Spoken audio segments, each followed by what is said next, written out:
নমস্কার বন্ধুরা, আজকে শাহী পনির বানাবো। শাহী পনির রেসিপি নিয়ে তোমাদের কাছে চলে এলাম। শাহী পনিরের উপকরণ দেখাই তোমাদের।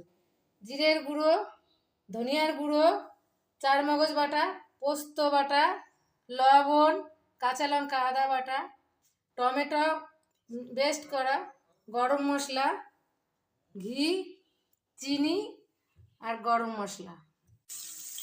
পনিরগুলো হালকা করে ভাজতে হবে।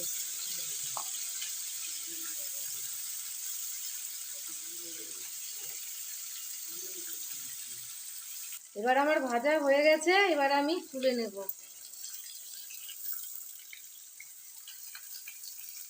আবার একটু সাদা তেল দিয়ে নিলাম।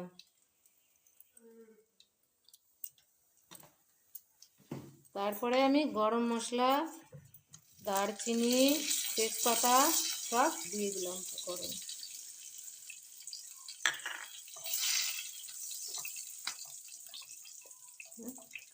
হালকা করে ভেজে এবারে আমি প্রথমে টমেটোর পেস্টটা দিয়ে দিলাম। বন্ধুরা হালকা আজে আস্তে আস্তে নাড়তে হবে।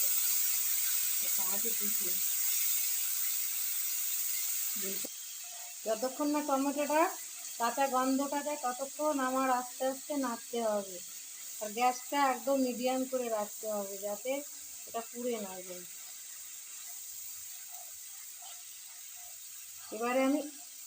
এবার আমি আদা পেস্টটা দিয়ে দিলাম, আদা আর কাঁচা লঙ্কা।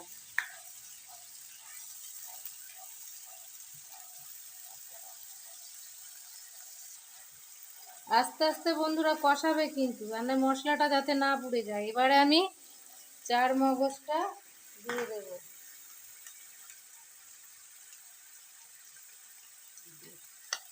সরি বন্ধুরা, আমার একটু ভুল হয়ে গেল। আমি জিরের গুঁড়িটা আর ধনিয়ার গুঁড়িটা কিন্তু দিইনি, দিয়ে দিলাম। পোস্তটা দিয়ে দিলাম।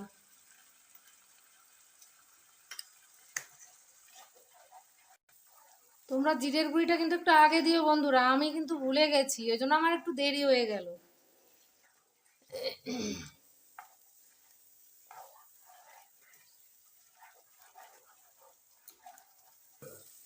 পরিমাণ মতো লবণ দিলাম।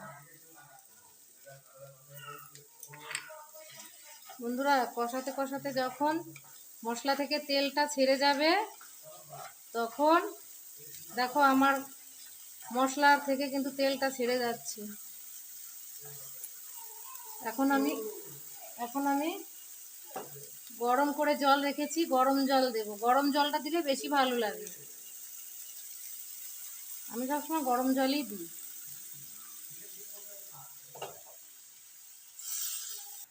এবারে পনিরগুলো আমি দিয়ে দিলাম।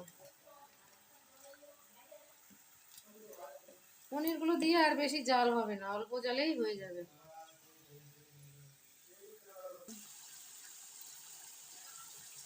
বন্ধুরা চিনি এড করে দিলাম। আর একটা জিনিস দিলাম, সেটা আমি তোমাদের বলিনি, সেটা অপশনাল না, আমি একটু দুধ দিয়ে দিলাম। এটা তোমাদের ভালো লাগলে দিও, না লাগলে না দিও।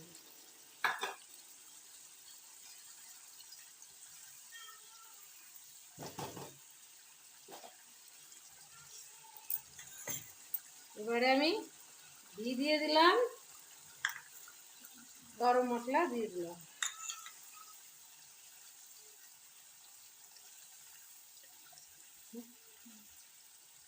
এবারে নেড়ে চেড়ে আমার হয়ে গেছে রান্না, নামিয়ে দিলাম নেড়ে চেড়ে। বন্ধুরা